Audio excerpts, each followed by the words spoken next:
Mais bien chers fidèles, si l'oisiveté est mère de tous les vices, le confinement nous destine-t-il fatalement à tous devenir vicieux? Car en effet, parfois avec la meilleure volonté du monde, nous avons bien du mal à nous occuper. Alors, je voudrais vous donner quelques petites recommandations. D'abord, il faut lire, que vous ayez toujours un livre ou deux ou plus en cours de lecture et que ne se passe pas une journée sans que vous ayez progressé dans cette lecture. Car parfois, il y a des périodes où à la fois on n'a pas grand-chose à faire, mais en même temps on n'est pas du tout inspiré et on a une flemme telle qu'on n'arrive pas à lire. Alors on traîne toute la journée et alors effectivement, c'est la porte ouverte à bien des péchés.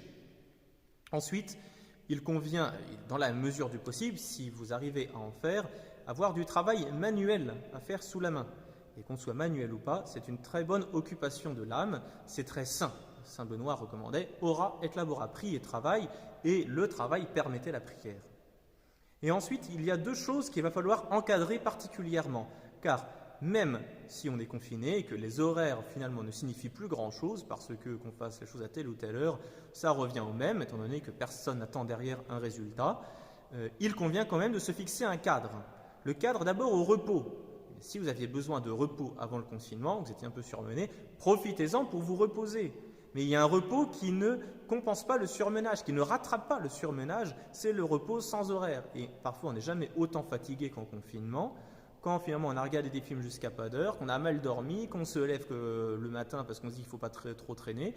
Et parfois, on est complètement fatigué et on est incapable de se concentrer sur la moindre activité ensuite. Donc, le repos doit être encadré.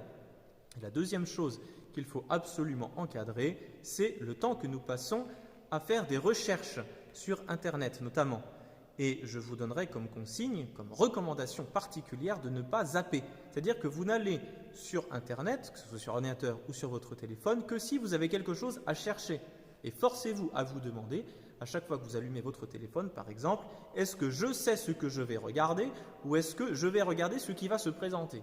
Parce que si on regarde ce qui va se présenter, alors on peut perdre un temps énorme et ensuite rester et avoir pour le coup véritablement péché par oisiveté. Et c'est alors que finalement notre âme devient morose, qu'on va traîner toutes les mauvaises pensées, des préoccupations complètement inutiles, que notre imagination va être portée à s'affoler complètement et que nous aurons cette impression très désagréable d'avoir perdu notre temps toute la journée et surtout d'avoir finalement avili notre âme, car des considérations souvent qui l'emportent seront les moins nobles. Donc, mes bien chers frères, oui, l'oisiveté est mère de tous les vices, mais cela n'est pas une fatalité en confinement.